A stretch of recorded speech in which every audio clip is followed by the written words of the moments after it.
Muito bem, boa tarde. Eu sou o professor Rodrigo Raposo e estas são as leituras de John Finnes, projeto de extensão da Universidade Estadual do Maranhão. Continuando hoje a nossa leitura e apresentação da obra deste autor, nós vamos tratar do item 3.3 da sua obra. Ele, nesse capítulo 3, como a gente sabe, ele vem nos apresentando o bem, o valor, conhecimento, e o Finnes usa o bem conhecimento como um exemplo de um valor cujas características são aplicáveis a todos os demais bens humanos básicos. E ele procura apresentar algumas características que o valor conhecimento possui e que são comuns, né, a toda e qualquer forma de valor. Lembrando que valor é a palavra que nós reservamos aqui para designar o bem de uma forma genérica, né, distinto das suas formas mais específicas, né? Então, quando eu falo de valor, estou me referindo aos bens no seu contexto, no seu entendimento mais amplo, conhecimento, amizade, bem-estar, vida. E quando eu me refiro a outras maneiras mais específicas, a formas mais específicas de realizar aquele valor, é que eu falo de outras palavras, utilizo outras expressões. E o Finnes aqui, ele vai nos introduzir a ideia de participação no valor.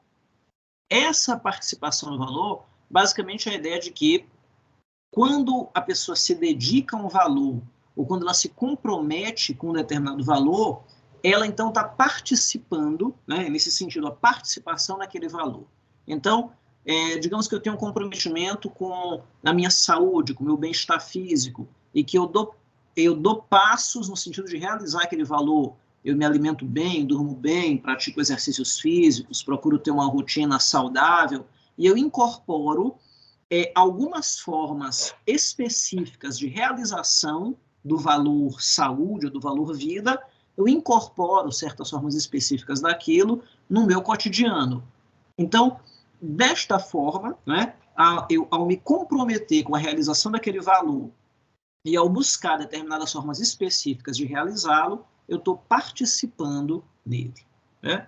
Bom, e aí ele vai trazer um pouco dessa ideia para o conhecimento, né? Ele formula novamente a ideia evidente de que o conhecimento ele tem aspectos benéficos que o tornam desejável e que o oposto do conhecimento é prejudicial e, portanto, indesejável. E ele esclarece que essa concepção cria um ponto de partida para determinar, afinal de contas, como é que eu vou me comportar. Então, quando a gente fala de bem humano básico, quando a gente fala de um princípio da razão prática, nós estamos nos referindo a um elemento que ajuda a entender a tomada de decisões e o comportamento humano, né? Tudo bem. E ele vai exemplificar com o próprio trabalho de leitura do livro que nós estamos fazendo, né? E aí o Finnes vai dizer, olha, eu pretendo aprender sobre a lei natural. Esse livro pode ser uma boa maneira de materializar esse aprendizado. A minha conclusão eu estudarei essa obra, né? Então, esse raciocínio, né, pode se aplicar à busca de qualquer bem, né? Então, a letra A vai trazer um valor e aliar esse valor a uma maneira específica de realizá-lo. A letra B vai fazer um juízo, um julgamento de adequação, né? Um juízo prudente, um juízo razoável, um juízo de adequação de meio e fim, e aquilo permitirá que se tome uma decisão. Isso que ele fala para o bem conhecimento e a forma específica, busca, por exemplo, de conhecimento sobre a lei natural e de um meio específico, no caso, a leitura de uma certa obra, e a conclusão de que ela então será estudada para poder realizar aquilo, né, é um exemplo que eu posso aplicar à amizade, à saúde, né, à religião. Então, percebam, tá? Eu tenho um nível mais evidente, que é o exemplo que Finnes me oferece, e um nível mais abrangente, que é a aplicação desse mesmo raciocínio a outras formas. Enfim, né, eu sintetizei aqui o raciocínio que ele propõe, né, a aplicação de um princípio, né, no caso aqui entendam um princípio como valor, naquele sentido de um bem no seu sentido mais amplo, né, a aplicação do princípio a uma forma específica de sua realização, a busca, avaliação e aferição da adequação de um meio de realizá-lo e a tomada, então, de uma decisão. Isso vale desde a leitura de um livro, a decisão de um relacionamento pessoal, a busca de uma religião, e, enfim, até a escolha, talvez, de uma academia de ginástica, né? Então, notem, as várias formas de bem, elas vão ter que ser perseguidas por meio quê? De meios idôneos, né? Que irão realizar formas concretas daquele valor, né? Isso também ajuda a gente a lembrar que o valor, ele nunca pode ser realizado em toda a sua perfeição, né? No sentido de que, por exemplo, eu não posso, por exemplo, adquirir conhecimento de todas as maneiras, de todas as disciplinas, de todas as áreas e todos com o mesmo aprofundamento, né? Então, sempre que eu me comprometo com um princípio, eu vou realizá-lo de uma maneira ótima, né? O que quer dizer que é uma maneira ótima? Eu vou realizá-lo na máxima extensão do meu interesse e das minhas prioridades. Finis ressalta que a força do argumento, qual é o argumento? É esse ABC, né? Ele vai variar conforme o interesse, o contexto e a correção do julgamento. Então, não é um exercício matemático, um exercício automático, alguma coisa invariável, né? Dependendo de eu dar mais importância à saúde, ou ao conhecimento, ou à amizade, ou à religião, eu posso comprometer-me mais ou menos com aquele valor. E eu posso buscar meios mais variados ou mais poderosos para conseguir realizá-lo. E aquilo ali vai guiar a minha tomada de decisões quanto ao meio de fazê-lo, né? Isso, inclusive, é uma coisa que, por exemplo, para aqueles que são religiosos, até a opção por uma vida de oração, digamos assim, né? Ela é encontrada por meio desse argumento, né? Então, eu vou ser uma pessoa que vai orar mais ou vai orar menos? Aquilo vai depender um pouco de quê? De quão religioso eu sou, ou de quanto aquele valor é importante, ou do quanto eu estou comprometido com ele, o quanto meu contexto me permite aquilo, em termos de tempo, influências, meio cultural, né? Qual é o meio mais adequado, e aí eu posso buscar, né? Será que eu tenho que buscar algum tipo de orientação quanto à maneira de realizar uma oração? Será que eu tenho que realizar algum tipo de oficina ou prática de oração? Será que eu tenho que buscar algum tipo de orientação espiritual? E aí eu vou julgar qual é o meio idôneo para realizar aquela forma específica daquele valor com o qual eu me comprometi, né?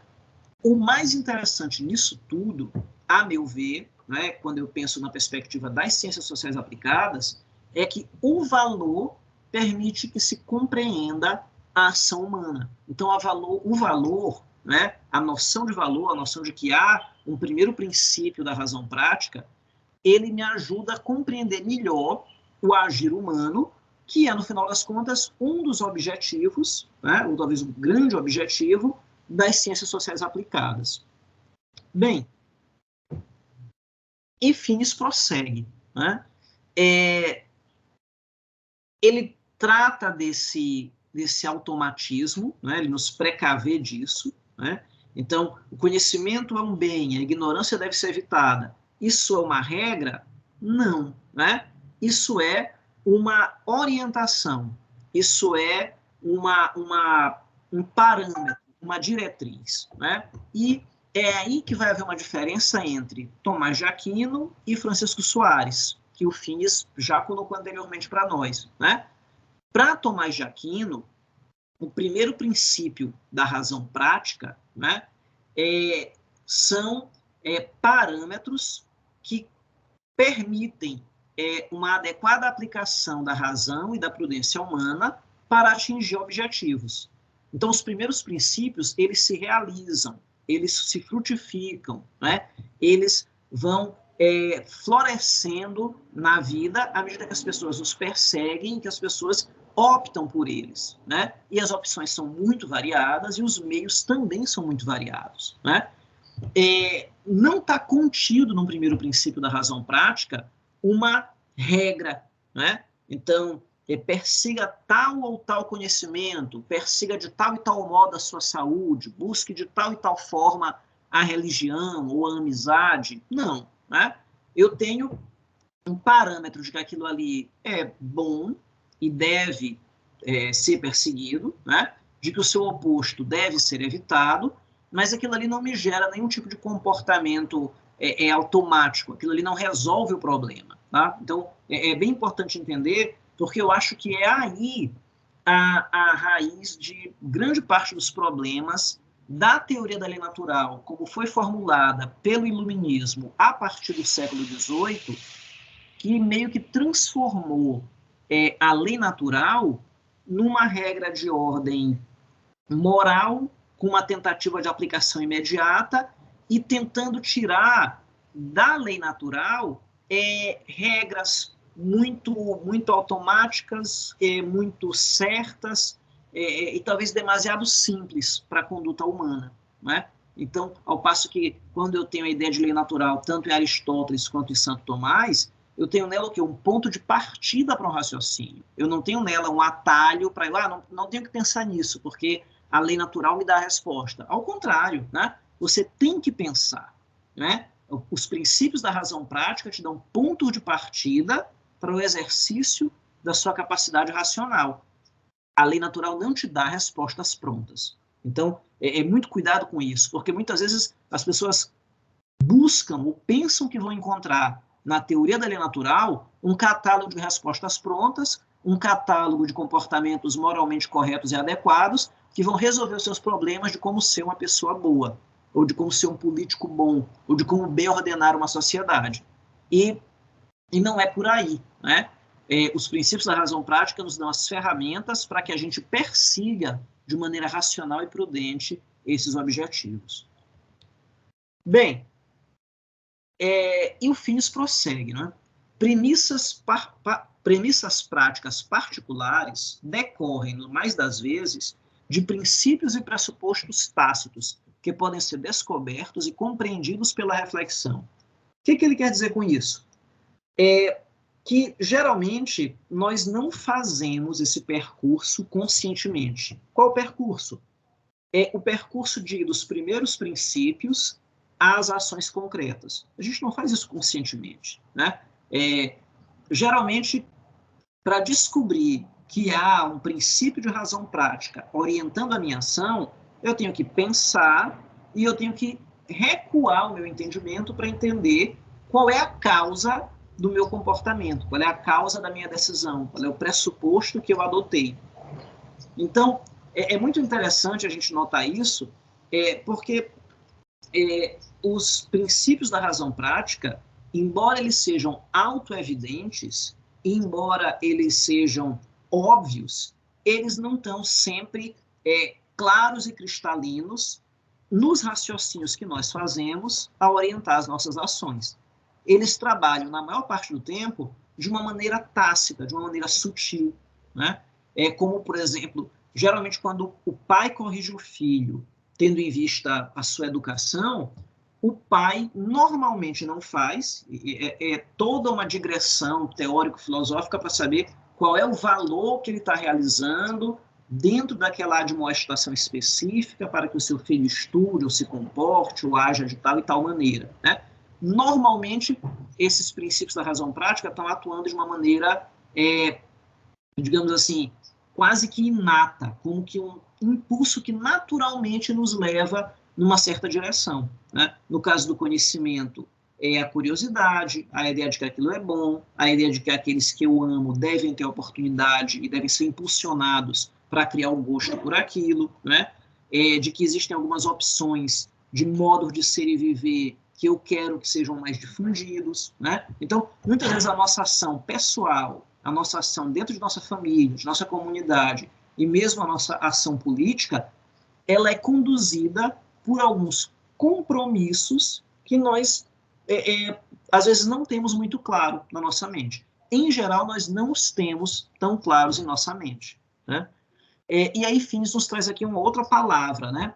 Se valor é aquela ideia de um bem na sua acepção mais ampla, compromisso é a palavra que ele guarda para o nosso desejo de participar daquele valor, né? O nosso desejo de agir de inúmeros, infinitos modos concretos para tentar participar daquele valor.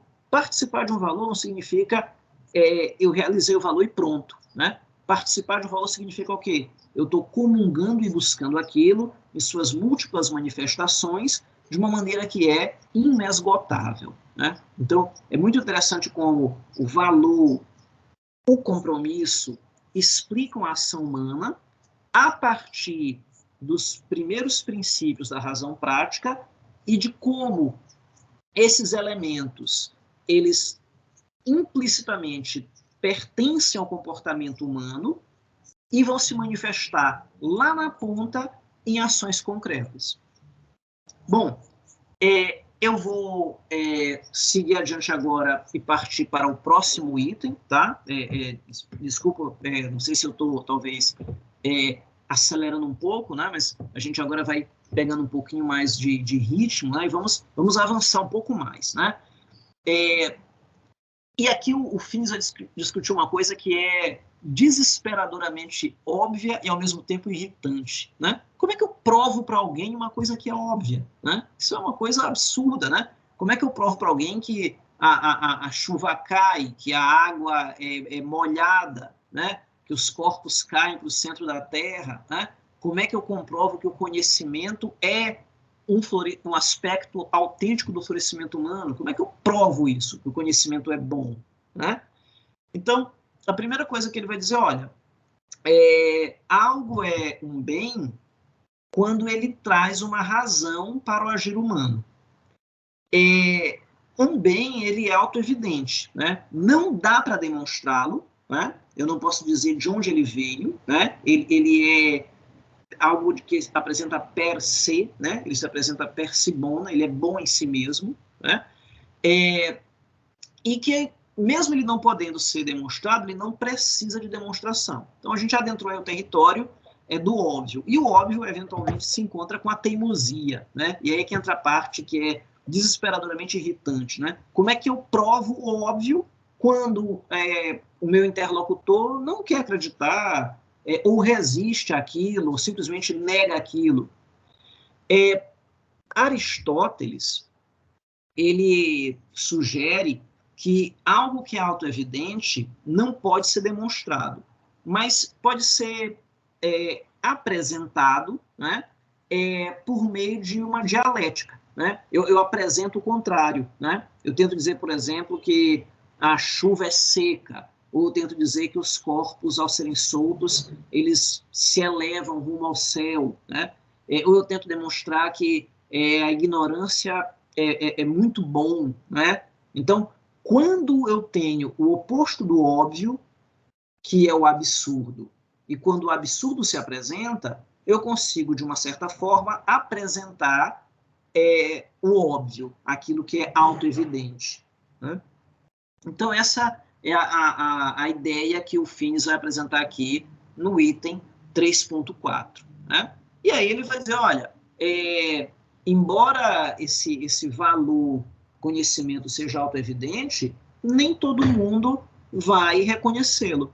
Por quê? Porque, veja, embora todo ser humano seja curioso e tenha uma inclinação natural para o conhecimento, mas, como eu já disse, aquela uma inclinação que opera de maneira muito sutil, de maneira muito suave, né? De maneira, às vezes, tácita. Então, o sujeito pode ser alguém que não tem nenhum interesse pelo estudo, nenhum interesse pela leitura, nenhum interesse pelo conhecimento, que não se importa de modo algum com aquilo, mas ele vai ter sempre alguma inclinação. Ele gosta de trabalhos manuais, ele gosta de acompanhar os resultados dos jogos de futebol, ele tem curiosidade pela vida das estrelas, enfim, a curiosidade, a busca de conhecer, de saber das coisas, está sempre nos movimentando. Mas, muitas vezes, o valor ele não está presente, né? E muitas vezes, isso é outro detalhe, né? Embora a curiosidade seja algo inato, a busca do conhecimento seja algo que naturalmente é uma inclinação do ser humano, nada nos obriga a buscar aquela inclinação na sua forma mais perfeita, né? Para você buscar uma inclinação natural da maneira mais perfeita, isso aí já requer uma certa aplicação da nossa razão, né? Então, veja, o sujeito que ele tem como grande alegria saber, por exemplo, resultados de jogos de futebol, ou que a grande alegria dele é conhecer uma grande coleção, por exemplo, de material pornográfico, ou que ele gosta de conhecer truques de mágica, ou que ele gosta de conhecer palavras de baixo calão em vários idiomas, ou que ele gosta de conhecer as várias ruas da cidade por mera curiosidade, enfim, não sei, né? Todo mundo é inclinado ao conhecimento, mas a inclinação, a forma sublime do conhecimento, ou a forma mais perfeita do conhecimento, né, que é uma busca difícil, essa não se dá sem reflexão. Então, notem aqui duas coisas, né? A primeira que a gente pode dizer, é lógico que o conhecimento é para ser buscado? Sim, é óbvio. Perceber isso é algo que as pessoas têm em si? Não, né? Um valor, ele é autoevidente e ele sempre opera no ser humano, mas o ser humano nem sempre vai ter consciência dele e nem sempre vai agir sabendo o que está causando a sua ação. Então, reconhecer um valor não é algo que vem em nós, digamos assim, naturalmente ou sem a necessidade de algum refinamento. E, por outro lado, é isso que o Finis fala quando ele diz que eu preciso experimentar. Eu tenho que experimentar a dúvida, eu tenho que experimentar a ignorância, eu tenho que experimentar algumas vivências para que o reconhecimento do valor ele comece a se elaborar, né? Então, percebam isso, né? Eu tenho algo que, ao mesmo tempo, é óbvio, mas que é sutil. Um valor não pode ser negado ou afirmado a partir de fatos. O que ele está retomando aqui, né? É a velha ideia de que eu não posso extrair de um ser um dever ser. Eu não posso extrair uma conclusão moral de uma série de premissas fáticas, né? Então, e aí ele está dizendo isso. É por isso que é tão importante eu perceber que um valor ele é autoevidente e ele não pode ser demonstrado. Então, embora reconhecê-lo requer reflexão e requer experiência, veja, tanto a experiência quanto a reflexão, ela está vindo depois, né? Num exercício que vai buscar o primeiro princípio, né? Então, eu não tenho como demonstrar um valor, né? Eu não tenho como provar o valor, né? Ele simplesmente é óbvio e eu posso, retrospectivamente, reconhecê-lo, né? Mas eu não posso pretender demonstrá-lo. Ter ciência do fato de que é possível obter conhecimento não implica afirmar que obter conhecimento é um valor. Veja, aquilo, é possível não estar nem aí, é possível não estar interessado, né? O contrário também é a mesma coisa, né? Não é porque eu dou um grande valor para o conhecimento, não é porque eu acho que é importante, não é porque eu acho que é sensacional, que aquilo ali vai se constituir de alguma forma numa obrigação. Então, vejam, o valor conhecimento não depende nem de eu achar que é possível ou bom obtê-lo, nem de eu pensar que é impossível ou ruim obtê-lo, né? O valor conhecimento se apresenta como algo que está como um primeiro princípio, como uma causa, como um ponto a partir do qual eu raciocino, né? E aí o Finis ele vai tentar sempre deixar claro, né? E aí ele vai tentar fazer isso abundantemente ao longo desse item, né? Deixar muito claro essa característica dos primeiros princípios. E aqui ele dá uma série de exemplos, né? Olhem, eu não posso provar, né? E eu não posso nem afirmar e nem negar um valor, né, a partir de elementos fáticos. Todo mundo deseja o conhecimento. Isso faz com que o conhecimento seja bom? Não. Ninguém quer o conhecimento. Isso faz com que o conhecimento não preste? Também não. E assim ele vai. É uma coisa inatamente, né? É uma coisa que é parte da nossa estrutura buscar o conhecimento, né? Por isso o conhecimento é um valor? Não, né? Não é, né, parte da estrutura da nossa mente buscar o conhecimento. Bom, se não importa, né? É inalterável a curiosidade, né? Não, isso pode ser mudado, a curiosidade pode ser estimulada ou pode ser embotada de acordo com o meio, né? E isso torna o conhecimento um valor ou nega que ele seja um valor? Também não, né? Todo animal deseja conhecer. Isso faria do conhecimento um valor? Não. Os outros animais não desejam conhecer. Isso é uma coisa que não é comum a todos os animais. Isso provaria que o conhecimento não é um valor? Também não, né? Devemos onerar, só os seres humanos almejam conhecimento. Isso provaria que o conhecimento é um valor? Também não, né? Então, o que o Finis aqui nos coloca é algo que ele já vem repetindo desde o começo da obra, né? De um fato, eu não posso chegar a um valor. Eu não posso dar esse salto, né? De premissas fáticas, eu chegarei a conclusões fáticas. De premissas valorativas, eu chegarei a conclusões valorativas. Eu não posso partir de premissas de fato e, de repente, extrair um valor. Por quê? Porque eu dei ali um salto lógico injustificável, né?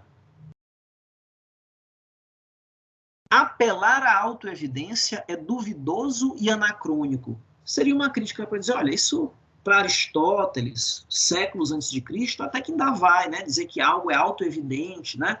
Para Tomás de Aquino, que estava lá na Idade das Trevas, né, que era um padre, que era um homem de religião, apelar para algo que é bom por si mesmo e que é algo óbvio à razão, né? Mas isso aí, para os nossos tempos, já não interessa, né? E é um resultado muito estranho. O ser humano no século XXI não vai mais ficar apelando e buscando o autoevidente, né?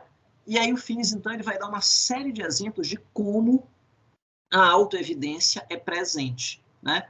Ele vai colocar o primeiro exemplo que ele dá, né? Olha, nós utilizamos o tempo todo na reflexão humana mais qualificada os princípios da lógica, que também não tem como ser demonstrados, né? Como é que eu provo, por exemplo, que um lápis é um lápis? É o princípio da identidade. Como é que eu comprovo que um lápis não pode ser uma borracha, né? É o princípio da não contradição. Como é que eu vou demonstrar que, se eu tenho um objeto que ele é um lápis, né? Ele não pode ser uma borracha e ele não pode ser também um meio termo ali, né? Então, esses princípios, eles são princípios do pensamento correto, né? Princípios que permitem que a gente afirme ou negue ou pense, né? E que eu também não tenho como demonstrá-los. Eu apenas posso afirmar que, se eu retirar esses princípios, eu não serei capaz de raciocinar. E ele continua, né? E ele vai nos lembrar, como a gente já havia dito alguns slides atrás, né? Ele repete aqui, né? Olha, não é porque o princípio é óbvio, não é porque ele é bom por si mesmo, não é porque ele é autoevidente, que a gente tem sempre o princípio em mente no momento de utilizá-lo. Não, mas das vezes isso não acontece.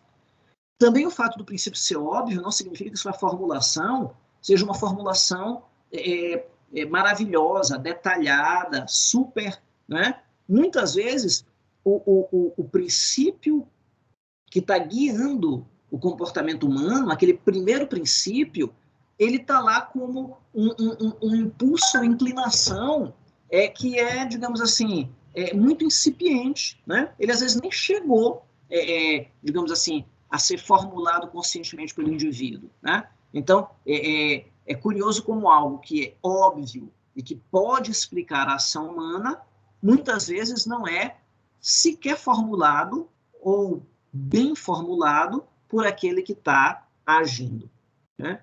E também o fato de um valor ser autoevidente não significa que o indivíduo simplesmente terá o valor, né?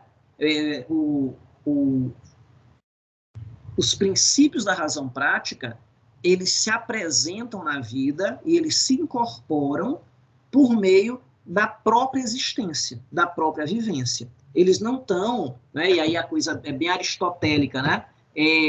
Eles não estão repousando, os primeiros princípios da razão prática, eles não estão ali flutuando no mundo ideal, sem nenhuma conexão ou completamente independentes das experiências que nós vivemos.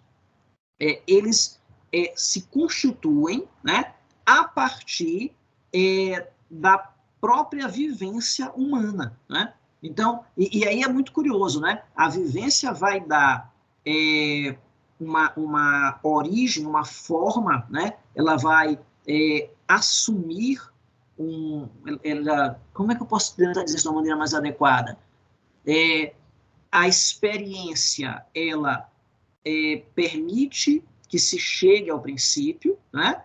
E a experiência, a partir de um certo momento, ela passa a ser explicada pelo princípio. O que é isso? É aquela ideia de que nós temos a capacidade de aprender, a capacidade de ser moldados pelas nossas vivências, a capacidade de selecionar aquilo que nos conduz a uma satisfação ou aquilo que nos conduz a uma insatisfação.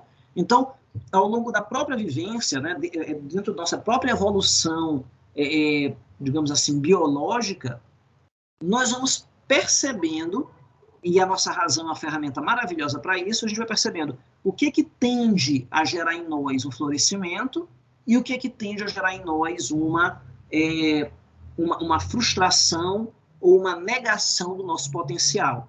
E o ser humano ele vai procurando, selecionando, né? E aí é que os primeiros princípios vão sendo, digamos assim, percebidos, né? Eles vão sendo por meio de uma seleção daquilo que vai conduzir ao florescimento, né? Então, claro que a gente vai voltar em algum momento àquela questão, né? O que vem primeiro, né? A experiência molda o primeiro princípio, o primeiro princípio já está lá esperando para moldar a experiência, né? Essa é uma discussão muito complicada, que talvez não dê para resolver, e que é por isso, né, que o Finis, no determinado momento, vai dizer, olha, mas em toda discussão filosófica ou científica, chega um momento em que eu tenho que parar a reflexão, parar a especulação e assumir um ponto de partida. E é nesse momento em que eu cheguei a uma causa primeira.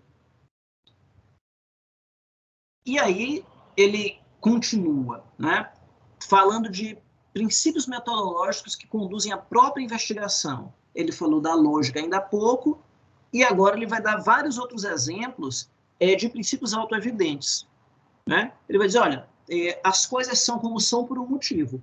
Todos nós assumimos isso. Ainda que a gente não saiba qual é a razão, a gente sabe que tem um motivo que está desencadeando a ação das coisas, né? O mundo não se apresenta simplesmente caótico e incompreensível. Na verdade, toda a nossa existência é justamente uma luta para tentar nos apropriarmos de quê? Do sentido do meio que nos cerca. Quando uma afirmativa, uma postulação, ela é autocontraditória, ela é abandonada, né? Então, isso são coisas que as pessoas trabalham ao pensar, né? E esses princípios metodológicos podem, num grau mais sofisticado, serem explícitos por aqueles que pensam e investigam, mas vocês vão notar também que aqueles indivíduos que não são letrados, não são cientistas, não são teóricos, também se utilizam desses mesmos preceitos. E ele continua, né? Se eu percebo algo, aquilo ali é real, a não ser que eu tenha algum motivo para tentar diferenciar entre aparência e realidade. Então, o que ele quer dizer? Que o empírico, que é aquilo que nos cerca, que é aquilo que é dado da nossa percepção, é algo válido, é um guia, é algo que nos, de alguma maneira, nos conduz, nos orienta, que deve ser levado em conta. Mas aquilo que nós percebemos pode estar nos enganando? Evidentemente que sim, né? Então, mas geralmente no meu dia a dia, né, eu observo, né, que o céu está escurecendo, que o vento está aumentando, que o clima está mais opressivo. Eu fico pensando, poxa, talvez vá chover, né? Eu vejo uma pessoa, né, e a princípio eu consigo identificá-la, né?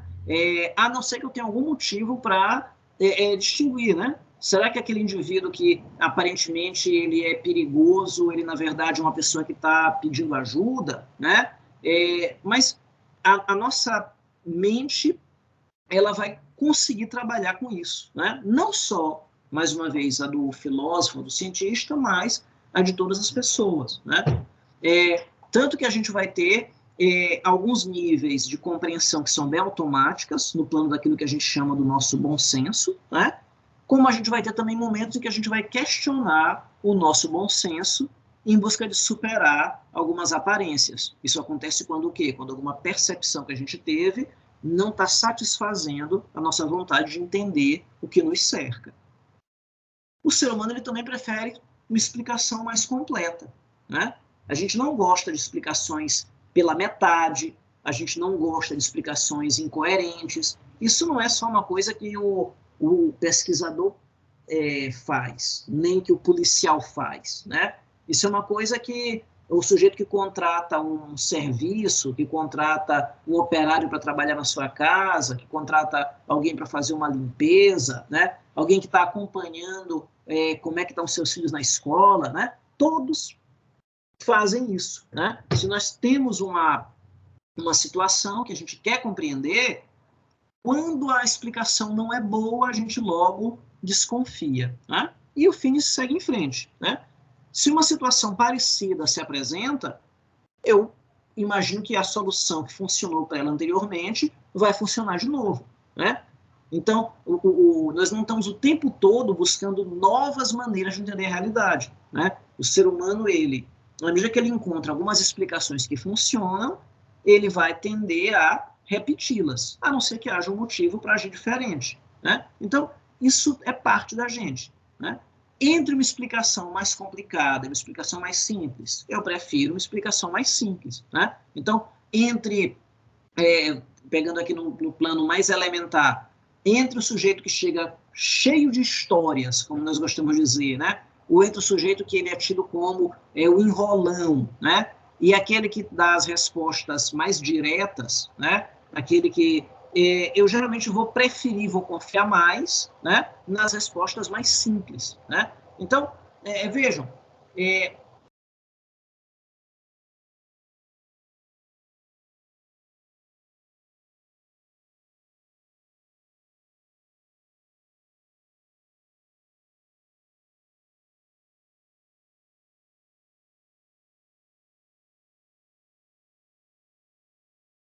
né?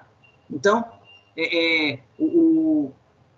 o nível de sofisticação é variável, mas os preceitos que conduzem a nossa indagação quanto ao mundo estão aí colocados, né?